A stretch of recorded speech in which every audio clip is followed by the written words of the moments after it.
Louvado e exaltado seja o nome de nosso Redentor Jesus Cristo. Abramos, meus irmãos, texto sagrado de Atos, capítulo 7. Esse texto nós não projetamos, então se você perceber que alguém aí precisa de uma carona com você, você permita que alguém leia junto com você. Atos dos Apóstolos, capítulo 7, versículo 20 ao versículo 38.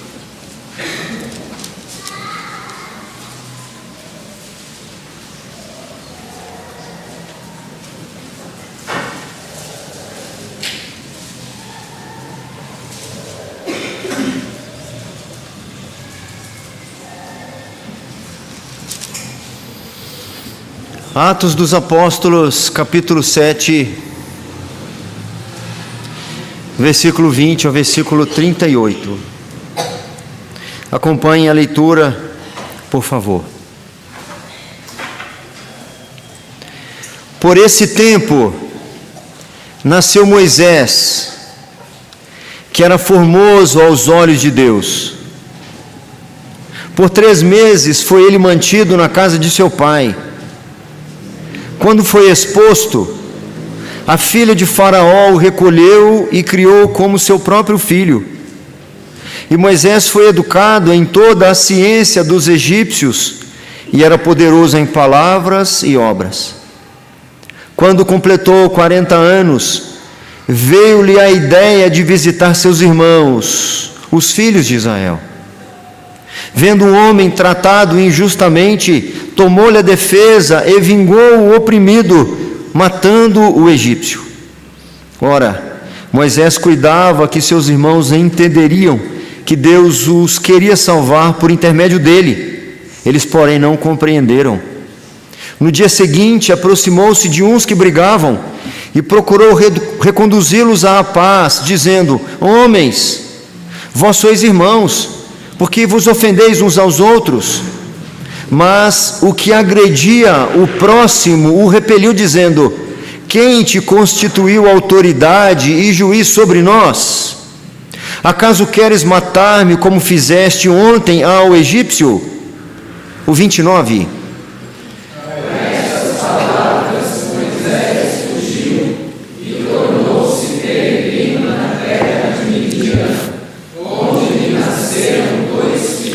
Decorridos 40 anos, apareceu-lhe no deserto do monte Sinai um anjo por entre as chamas de uma sarça que ardia.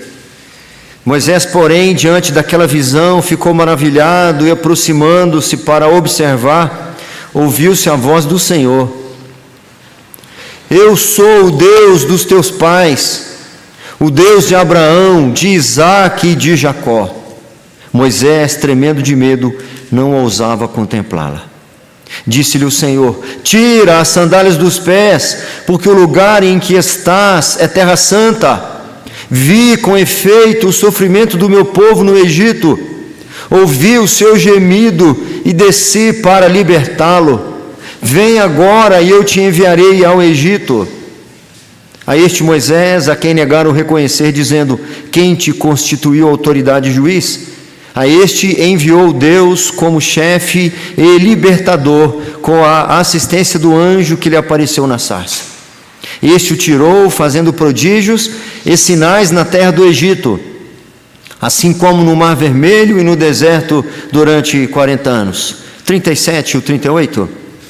Foi Moisés quem disse aos filhos de Israel: Deus vos suscitará entre vós, irmãos, um profeta semelhante a mim. É este Moisés que esteve na congregação do deserto, com o anjo que lhe falava no monte Sinai, e com os nossos pais, o qual recebeu palavras vivas para nos transmitir.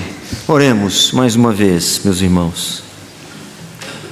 Senhor, Criador dos céus e da terra, como acabamos de ler, Deus de Abraão, Deus de Isaac, Deus de Jacó. Deus que libertou o povo com poderosa mão lá do Egito e o conduziu debaixo das asas até a terra da promessa. Deus criador e o provedor de toda a vida, exaltado e engrandecido seja o teu nome.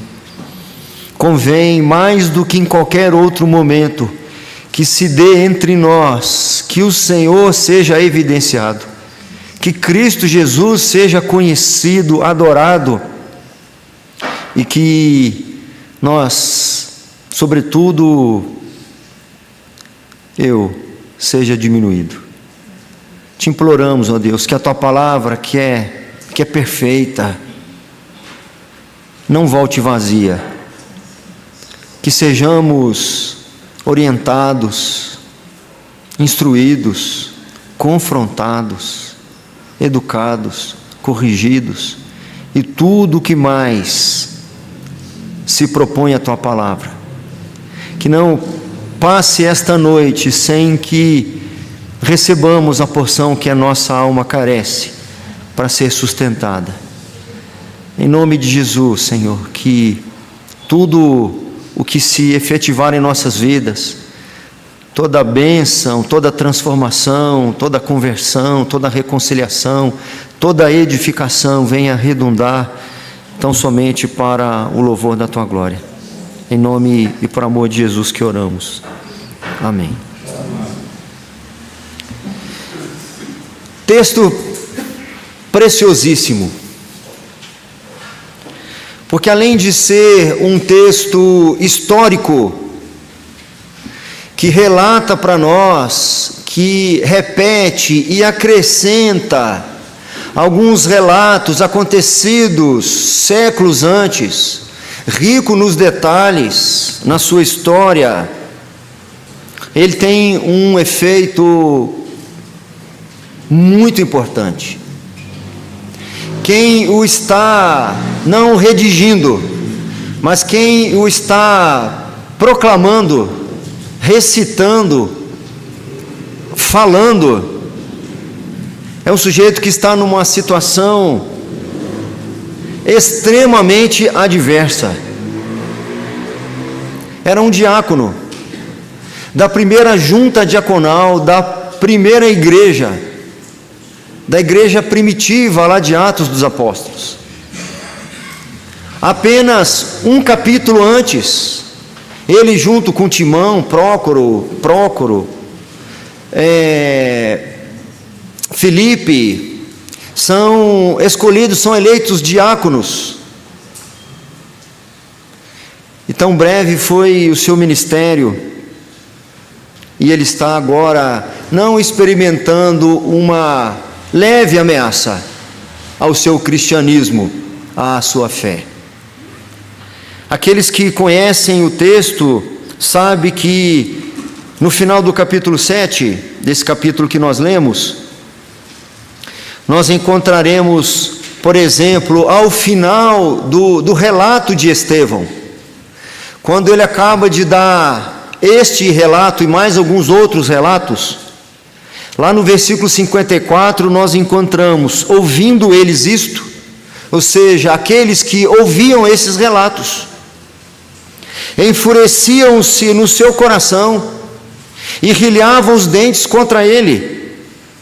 Mas Estevão, cheio do Espírito Santo, fitou os olhos no céu e viu a glória de Deus e Jesus que estava à sua direita, e disse: eis que vejo os céus abertos e o Filho do Homem em pé à destra de Deus.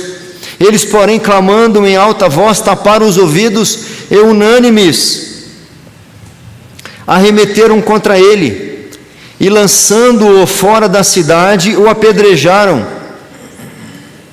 Até o início do versículo 58. No 59 diz: e apedrejavam Estevão, que invocava e dizia: Senhor Jesus, recebe o meu espírito. Então, ajoelhando-se, clamou em alta voz: Senhor, não lhes imputes este pecado. Com estas palavras, adormeceu. Diante de uma ameaça como esta, ele não estava só próximo da morte, Ele não estava diante de um espinho na carne, que deve ter sido muito doloroso naquele que Paulo enfrentava. Ele está, de fato, à beira do precipício, à beira da morte, justamente por causa da sua fé. E aqui ele recorre. Que recurso Estevão se utiliza para encontrar alento em meio ao apedrejamento? É difícil para nós concebermos uma situação como essa, porque é tão absurda que a gente não consegue imaginar uma cena. Talvez o mais próximo disso tenha sido alguma encenação em algum filme que a gente tenha visto. Mas a gente não tem a dimensão de culturas como essas, por exemplo, que são acostumadas a isso. Chega a primeira pedrada e o que o texto diz, que o que ele fala quando recebe a pedrada, ou antes da pedrada, quando recebe a rejeição, quando tapam os ouvidos para ouvir-lhe das suas declarações bíblicas, ele não diz ai, ele não murmura, ele não reclama da vida, ele não reclama da sorte. Eu não consigo imaginar uma situação mais desfavorável do que essa, a não ser, obviamente, a de Cristo Jesus, em meio à sua crucificação. E o texto dá-nos conta que à medida que ele estava sendo apedrejado, sua pele sendo cortada, ossos sendo quebrados, hematomas surgindo no seu corpo, ele começa então a contemplar a grandeza do Senhor e os céus abertos, e o Senhor Jesus lhe aguardando. Esse homem cai prostrado de joelho no chão, e a sua oração, a sua reivindicação é: Senhor, não lhes imputes. Ele diz aqui: não lhes imputes este pecado. Quão pequeninos nós somos, meus irmãos. Que fé ínfima. Como nós precisamos aprender os recursos que esses homens usaram para forjar uma fé a toda prova, a todo custo.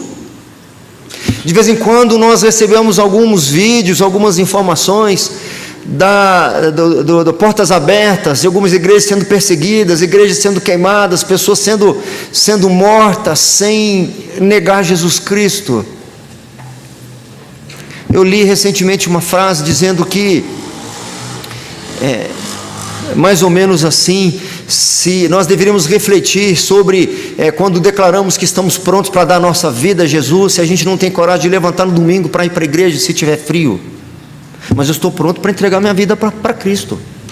Me faz lembrar uma ilustração que eu contei alguns anos atrás aqui na igreja, de um namorado ligando para sua namorada e fazendo aquelas declarações que adolescentes fazem e que muitos de nós já fez. Eu amo você mais do que tudo nesta vida. O meu amor por você não tem dimensão. Eu amo você mais do que a distância daqui na lua, e ele nem sabe qual é.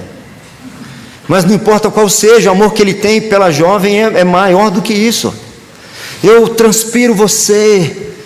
E ela assim, toda desmanchando pelas declarações, ela o interrompe e faz a pergunta: nossa, que maravilha, mais uma pergunta, você vai vir aqui hoje? Aí ele sai daquelas nuvens onde ele estava e diz: não, se não chover eu vou. Mas eu amo você mais do que tudo nessa vida, mas se chover... O que fez com que Estevão permanecesse firme diante não de ameaças, mas de afrontas como essa para a sua própria vida? Ele recorreu à Escritura, e no trecho que nós lemos, ele destacou isso aqui para nós, esta verdade: Deus governa a história e intervém nas vidas. Que mal as pessoas podem fazer, que mal essas pedras podem fazer, que mal a morte pode me afetar, que prejuízo eu posso ter se o mundo inteiro se voltar contra, que perda eu posso ter se eles resolverem não ouvir-me e ainda assim me condenarem à morte. Que perda eu posso ter? Que prejuízo eu posso ter? Deus governa a história e intervém nas vidas. E Ele recorre no exemplo de Moisés, em que Deus demonstra o seu governo na história, onde Deus demonstra a sua intervenção naquelas vidas. E na vida e na história de Moisés e do povo de Deus e do povo do Egito naqueles dias, nós fazemos o primeiro destaque: Deus promove transformações inimagináveis.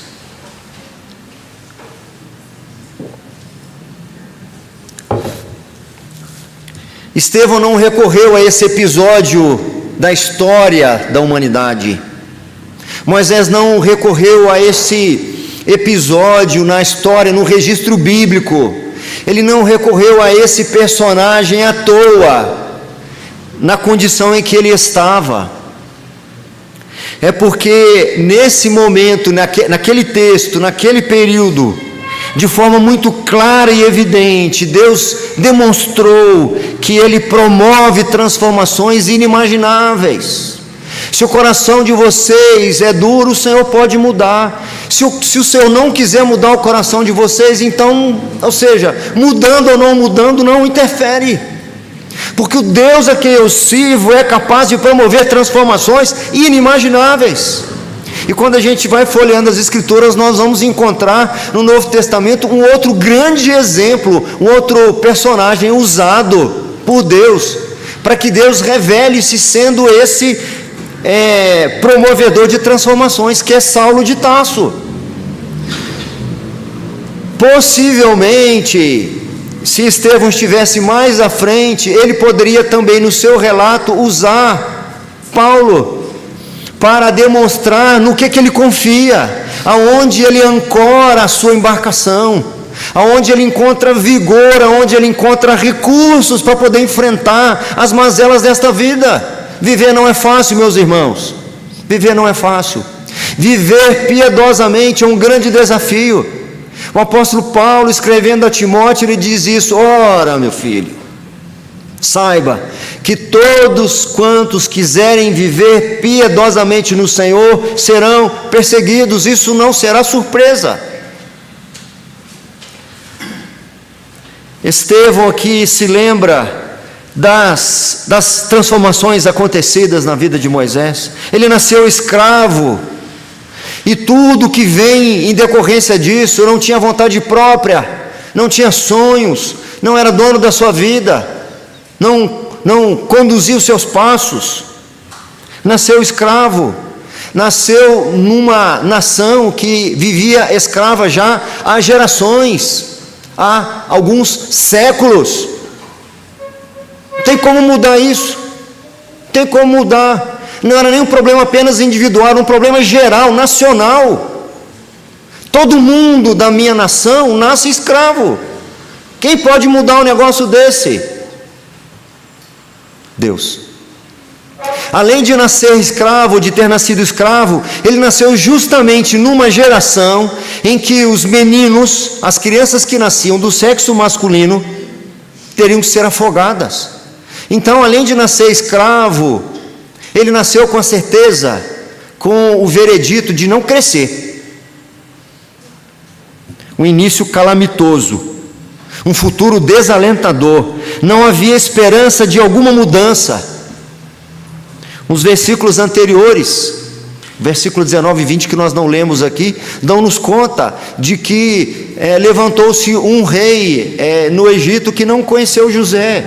Então começou a oprimir o povo de Israel. Dura realidade, e aparentemente impossível de ser minimamente mudada. Mas Deus governa a história, controla os corações, rege os passos e rege Moisés. Moisés não teve uma pequena mudança na sua vida, ele não teve um pequeno alívio, foi uma transformação radical. O texto dá-nos conta nos versículos que nós lemos, 21 e 22, que dizem assim: quando foi exposto, a filha de Faraó o recolheu e criou como seu próprio filho, e Moisés foi educado em toda a ciência dos egípcios, e era poderoso em palavras e em obras. O escravo foi transformado em príncipe. O condenado à morte foi transformado em herdeiro do trono da nação mais importante, mais poderosa da terra. Se tornou um homem culto, muito bem instruído, um nobre, comandante, cheio de autoridade. Era escravo, nasceu escravo. Mas as mudanças, elas não param por aí. Quando ele chega nessa condição, seu coração se torna altivo. E ele começou a pensar sobre si mesmo o que ele jamais poderia pensar. Achar que tinha algum controle sobre as pessoas ou sobre o tempo. Quando ele completou 40 anos, no texto que nós lemos, veio-lhe a ideia de visitar os seus irmãos. Aí ele viu um dos seus irmãos sendo oprimido, e o verso 25 diz: ora, Moisés cuidava que seus irmãos entenderiam que Deus os queria salvar por intermédio dele. Ele se achou salvador, e naqueles dias e naquela hora, o escravo que se tornou príncipe descobriu agora que Deus é quem define quem vai libertar, quem vai ser o instrumento de libertação. Deus define como e Deus define quando. É muito interessante que Estevão está usando isso aqui, em princípio, em sua defesa.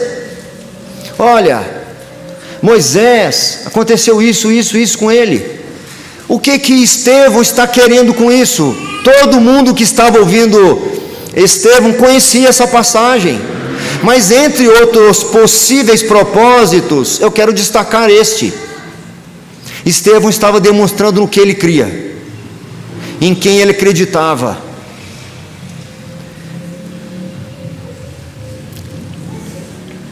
Moisés agiu de forma irresponsável, pois ele achou que poderia fazer alguma coisa sem a companhia de Deus.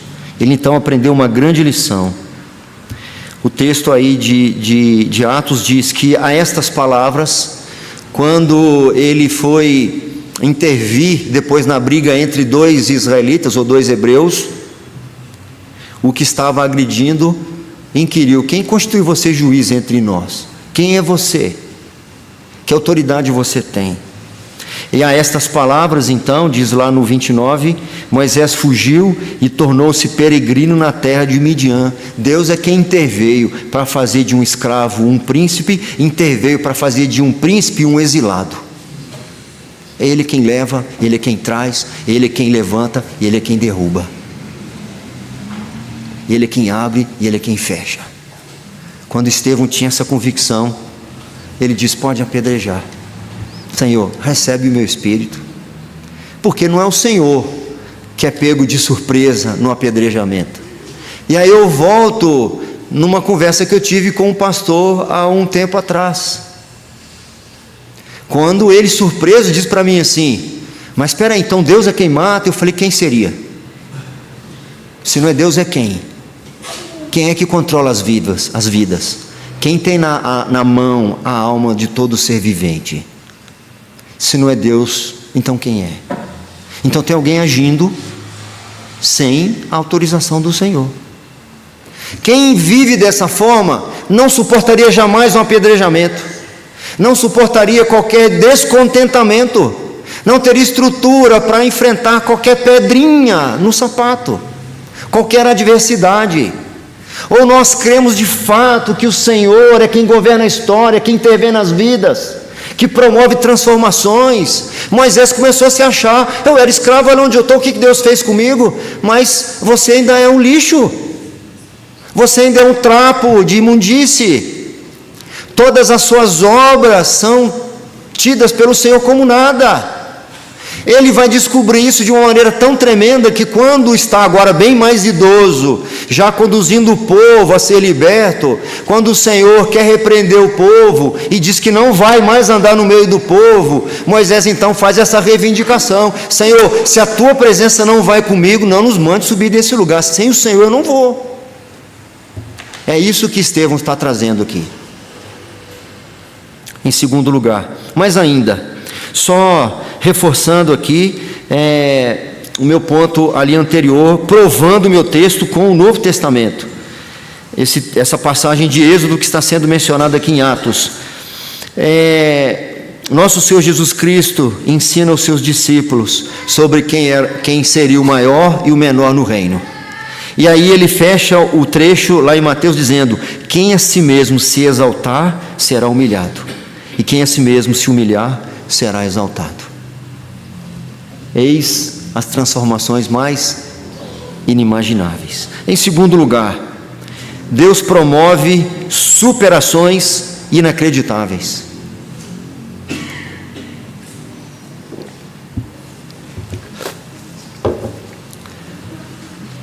Eu penso que Estevão poderia usar muitos outros exemplos para demonstrar que Deus intervém na vida de uma pessoa a fazer com que ela supere suas limitações. Talvez Gideão fosse um exemplo, um bom caso. O sujeito que, quando é chamado pelo Senhor para uma missão, ele reconhece que ele não era a pessoa indicada. A minha tribo é a menor tribo, e a família do meu pai é a menor família, e dos filhos do meu pai eu sou o menor. É interessante que o anjo do Senhor lhe diz assim: vai nessa tua força. Que força? Que força?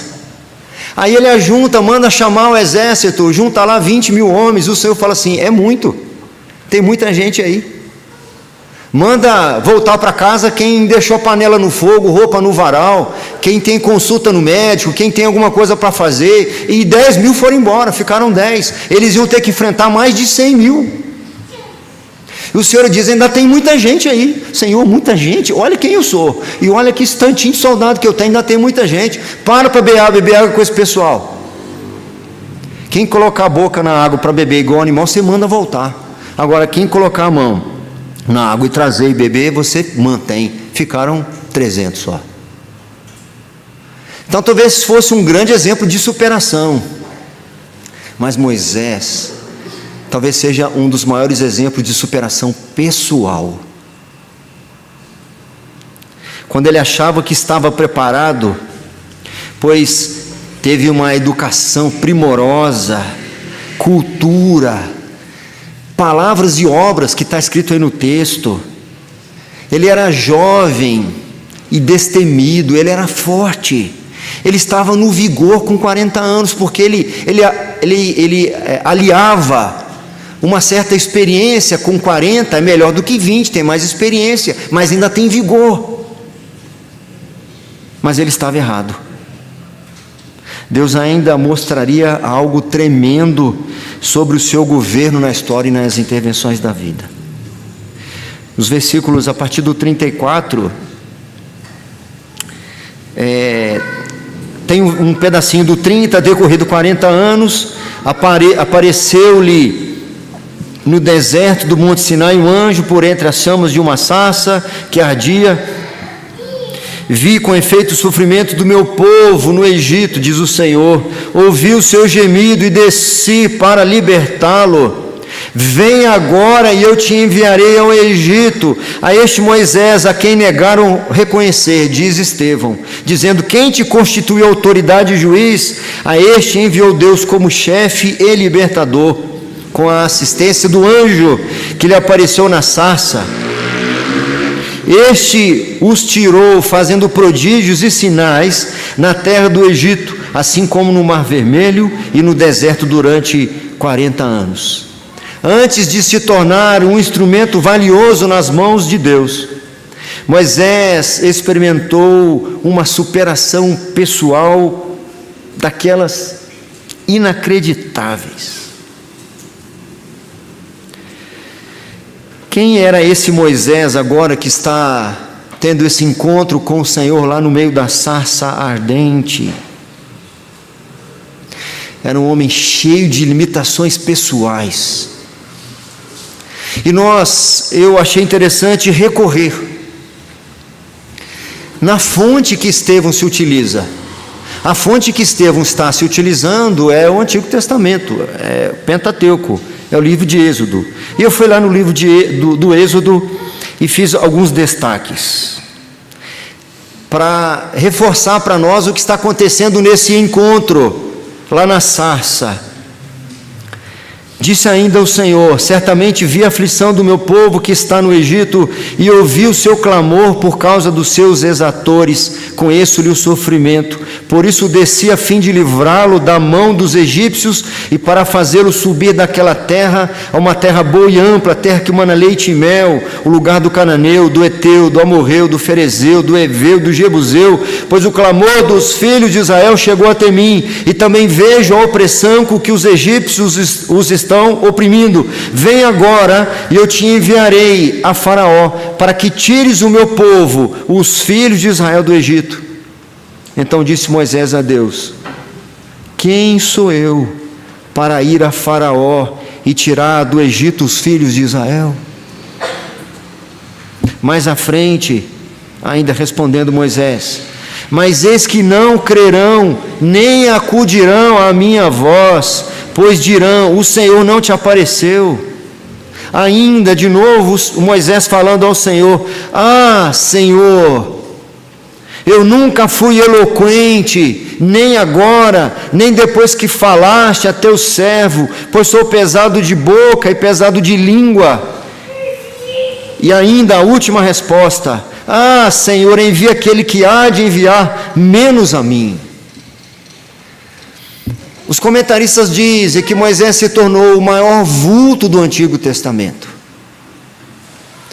Josué, que provavelmente escreveu o final do Pentateuco, o final de Deuteronômio, quando registra a morte de Moisés, diz assim: nunca mais se levantou em Israel profeta como Moisés, que Deus tivesse tratado face a face. Quem é esse Moisés, que foi esse tipo de Cristo, de libertador do Antigo Testamento? Um sujeito idoso, cheio de avarias pela história da sua vida, cheio de cicatrizes pelas suas transgressões, a sua folha corrida, o seu homicídio, as situações tão terríveis que ele vivenciou, o esquecimento e tantas outras situações que fizeram com que ele achasse que ele não tinha a menor condição.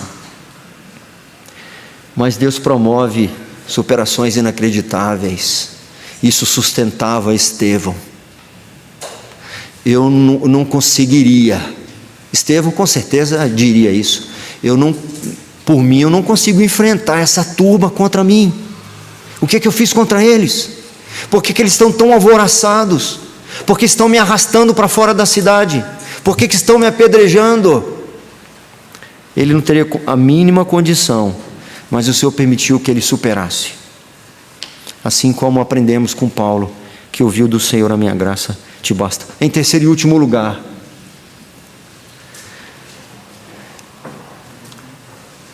do governo do Senhor na história e das intervenções, a maior de todas elas, Cristo. A maior de todas as intervenções na história, Cristo.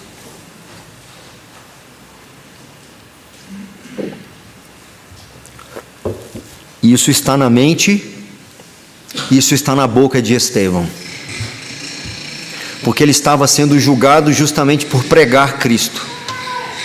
E quando ele está falando lá de Abraão, quando ele está falando de Moisés, porque ele falara de Abraão aí no início do capítulo, ele está apontando para Cristo.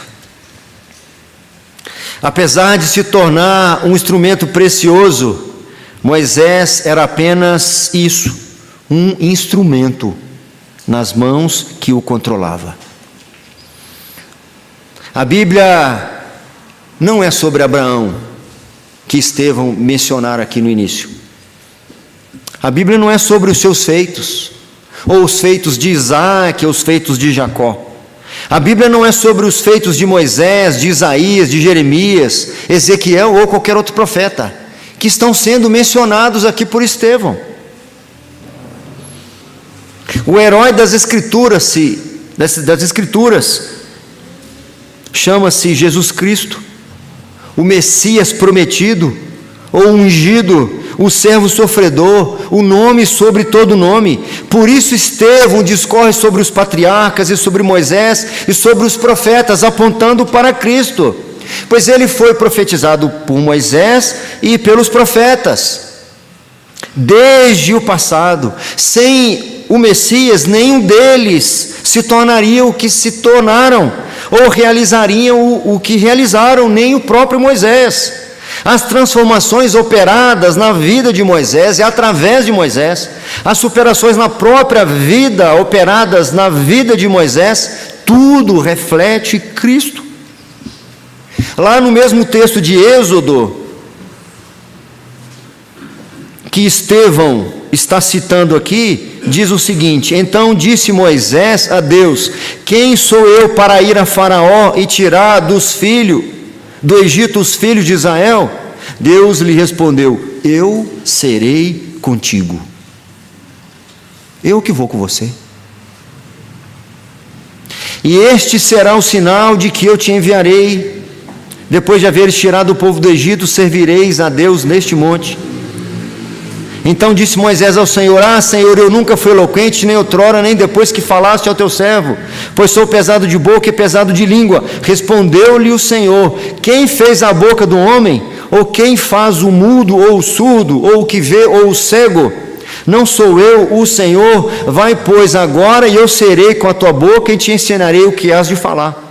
Quem é esse que se apresenta a Moisés? Quem é esse que disse para Moisés: eu serei contigo? Quem é que disse para Moisés: Moisés, quem é que fez a boca do homem? Quem é que disse para Moisés: Moisés, quem é que faz o mudo, ou o surdo, ou o que vê, ou o cego? Quem é que está falando com Moisés? O próprio texto de Êxodo responde para nós: apacentava Moisés o rebanho de Jetro, seu sogro, sacerdote de Midian, e levando o rebanho para o lado ocidental do deserto, chegou ao monte de Deus, a Horebe. Apareceu-lhe o anjo do Senhor com letra maiúscula, numa chama de fogo, no meio de uma sarça. Moisés olhou, e eis que a sarça ardia no fogo, e a sarça não se consumia. Quem disse para Moisés que iria com ele? Quem disse para Moisés que viu a aflição do povo e que desceu a fim de livrá-lo? Quem disse para Moisés: eu te enviarei, eu irei contigo, eu que serei a tua boca, eu fiz o mudo, eu que fiz o surdo, eu que faço o cego, eu é quem libertarei o povo? Foi a segunda pessoa da Trindade, o Messias prometido. Quando Estevão está mencionando este episódio, ele está mencionando Cristo Jesus, é quem governa a história, é quem intervém nas vidas, e é por causa de Cristo que essas intervenções acontecem, e é por causa de Cristo que eu estou sendo sustentado diante de vocês, para ao invés de me lamentar, de procurar defender-me, estou argumentando com as Escrituras, e estou pronto de fato, não só levantar cedo para no primeiro dia da semana e servir ao Senhor. Estou de fato pronto e preparado para dar a minha vida ao Senhor. Nesses dias de tantas incertezas, em quem confiar? Aonde fundamentar nossa confiança? Nesses dias de tanta insegurança, onde nos abrigar? Nesses dias de tanta injustiça, a quem recorrer? Além das diversas adversidades exteriores, temos as internas, né?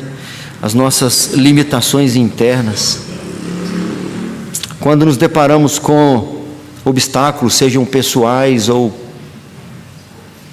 exteriores, o que fazer? O que fazer com o nosso coração resistente e muitas vezes duro? O que fazer com a nossa fé tão pequenina, com a nossa ansiedade e preocupações demasiadas? Eu concluo com umas palavras resumidas, mas profundas. Com certeza não foi fácil para Estevão. Porque quando a gente volta às Escrituras aqui, a gente encontra discípulos de Jesus, lá naquela tempestade, eles tiveram medo da morte também. Eles ficaram apavorados. Eles acharam que o Senhor lhes abandonara, ou que o Senhor não se importava com eles. Mestre, não te importa que pereçamos? Eis aqui uma grande diferença entre Estevão, nesse momento, e os discípulos de Jesus naquele. Estevão não tinha dúvida que o Senhor se importava com ele. Estevão não tinha dúvida de que o Senhor controlava não só o vento e o mar, mas controlava corações, a história, a vida, até as pedras que já estavam escolhidas ali. O salmista diz assim, e se você achar que deve, você repete comigo, para a gente ir recitando esse salmo pouco a pouco. Deus é o nosso refúgio e fortaleza. Socorro bem presente nas tribulações. Portanto, não temeremos. Ainda que a terra se transtorne. E os montes se abalem. Nos seios dos mares.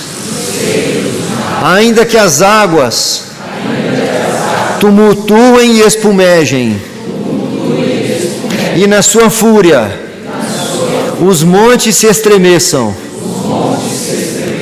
Há um rio, cujas correntes alegram a cidade de Deus, o santuário da morada do Altíssimo. Deus está no meio dela. Jamais será abalada. Deus a ajudará. Desde antemanhã. Bramam nações, reinos se abalam. Ele faz ouvir a sua voz. E a terra se dissolve. O Senhor dos exércitos está conosco. O Deus de Jacó é o nosso refúgio. Que o Senhor tenha misericórdia de nós.